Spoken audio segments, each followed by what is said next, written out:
Hello everyone and welcome to another very important sessions of Next Saviour's Essential Question Series for NEET PG 2025. Today we are going to have a discussion on how the large and small bowel obstruction appears on the X-rays and how the pneumoperitoneum is appearing on the X-rays. NEET PG examination is not complete without these kind of the questions.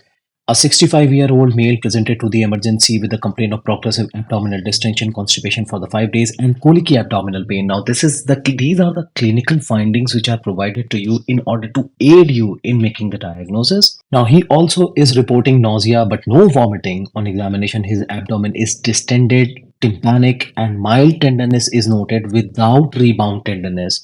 The bowel sounds are high pitched. Abdominal X-ray is presented to you. Basically, what the examiner wants is to identify that whether provided is the X-ray of a large bowel, small bowel obstruction or the pneumoperitoneum. That's it. This is what the examiner wants. As far as large bowel obstructions are concerned, it is a condition where the normal passage of the contents through the colon is blocked, leading to proximal bowel dilatation, accumulation of the gas and the fluid, and eventual risk of perforation. What in the question is likely to be kept as the cause. So the most common cause included are the malignancies, particularly the colorectal cancer, then the features of the volvulus, particularly the sigmoid or the cecal volvulus, and the third one is the diverticulosis with the structure formation and severe fecal impaction. So these are the likely features which are presented to you in the question related to large bowel obstruction. But we are here to discuss that what are the critical X-ray findings on the basis of which you will identify. These are the hints that would be provided to you in the question, and you should be knowing what are the features related to the individual cause. So coming on to the hallmark features of the large bowel obstruction, the first one is the dilated large bowel loops, which are the defining criteria for them. This colon, it appears grossly dilated with the dimensions like if it is more than 6 centimeters in case of colon or more than 9 centimeters in case of cecum. Now, point number 2 is that the sigmoid colon and the cecum are the most dilated segment depending upon the obstruction site. So this is how you will identify. These dilated large bowel loops are present peripherally. When we are going to distinguish small bowel obstruction, then you will come to know how to identify this or how this point is particularly important. The second point is the presence of the haustral markings. In case of large bowel, these are the haustrations.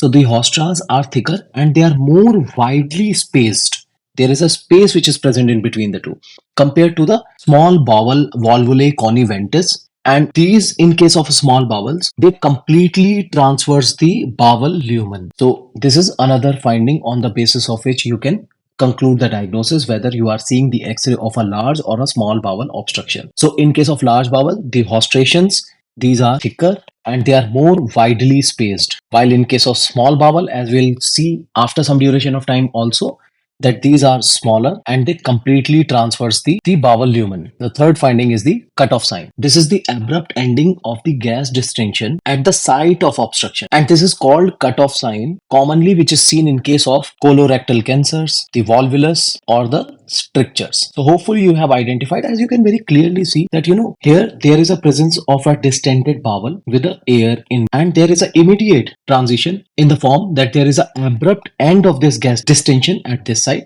So this is probably the site of obstruction known by the name of cutoff sign. So 3 points that we have discussed till this point. The first one is the dilated bowel loops, large bowel loops. The second one is the haustral markings in the large bowel and how they are different from the small bowel obstruction. And the third one is the cutoff sign.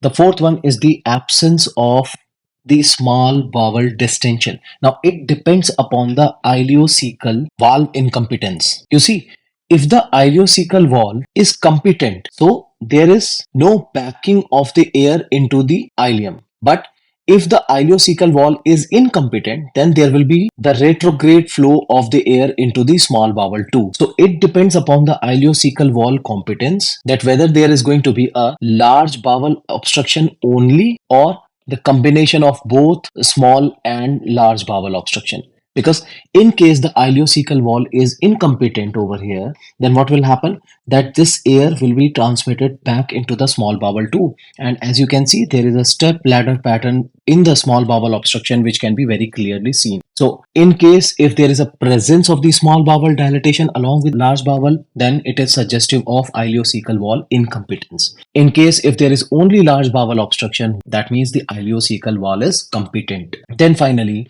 individually, this question also is very commonly asked, is the coffee bee sign. And this coffee bee sign is a feature due to volvulus. You know what happens in sigmoid volvulus in particular? That the distended sigmoid colon takes the shape of a inverted U, or also known by the name of coffee bean sign, with the apex pointing towards the diaphragm. In cecal volvulus also, it may show a similar pattern but is typically displaced to the left upper quadrant, not the right one. So this is how the coffee bean sign is very easily identified. As I told you that individual questions are also asked by providing you the x-rays, then they ask you what is the diagnosis for this particular question.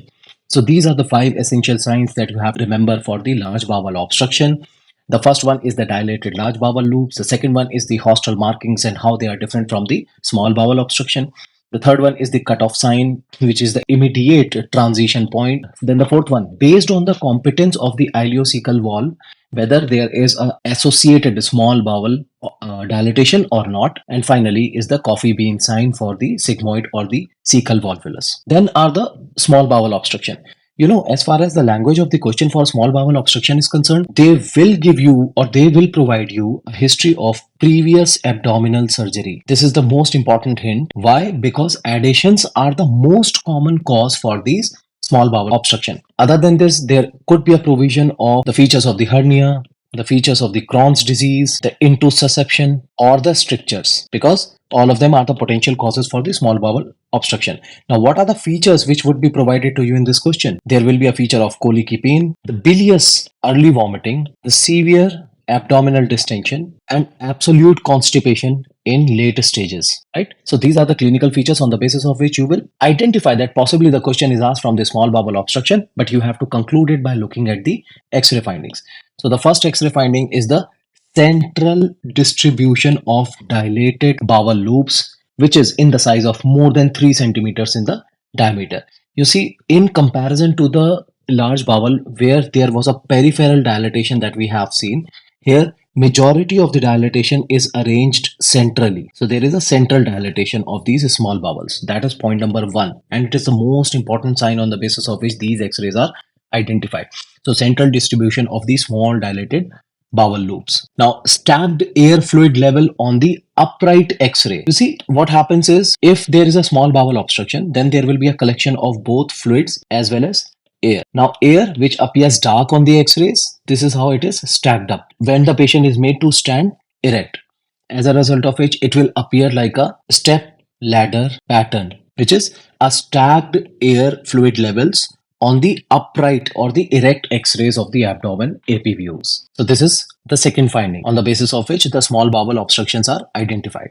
And the third one, which we have already talked about, is the valvulae conniventes. You know what are these? These are the thin mucosal fold that cross the entire lumen of the bowel. So what are these? These are the thin mucosal folds which cross the entire lumen of the bowel, as it can be very easily distinguished from the hostrations of the large bowel. You see, these hostrations of the large bowel, they are wider, they are thicker, and they are incomplete also. But in case of small bowel, hostrations are smaller, they are thinner, and they are complete. They are smaller, they are thinner, and they are complete. So these are the 3 findings on the basis of which you can very easily identify the small bowel. And as far as the questions are concerned, the first thing that you have to remember are the adhesions, the most common cause related to this complication. That is why it is usually kept in your question. Then other causes are also important for you to remember, and how the clinical features are important for you to conclude the diagnosis related to small bowel obstructions.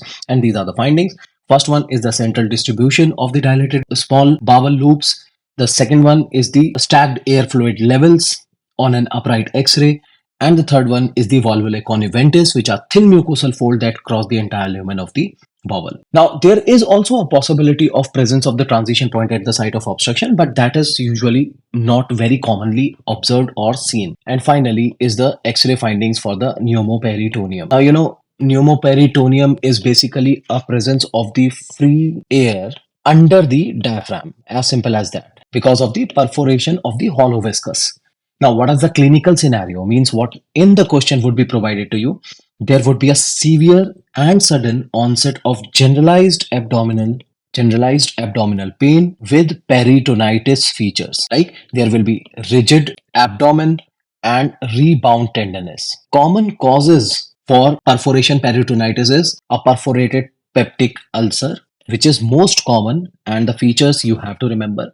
Then perforated diverticulitis, then the perforated carcinoma, the bowel ischemia, or trauma. Trauma is also very important. And patients may be hemodynamically unstable, because this is something which they ask you, that they can give you a clinical question related to the pneumoperitoneum, and then they also give you a clinical feature in the form of shock, hemodynamic instability, and then they proceed in asking about the management. So majority of the time these are the patients who are hemodynamically unstable, which is probably because of the sepsis. So how to identify this? Very easy. Multiple of the times you have already seen this, you have already learned about it, that it is the presence of the crescent shaped air under the diaphragm on the erect x-rays.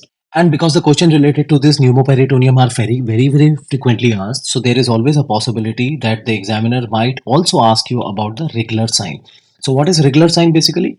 It is the double wall appearance of bowel due to air outlining both the sides. What does it mean? Like if you see that this is the lumen of the bowel, but here because the air is present both outside as well as inside the bowel, so there will be a appearance of a double wall of the bowel. Like here also it can be identified. These are the bowel spaces which can be very clearly identified.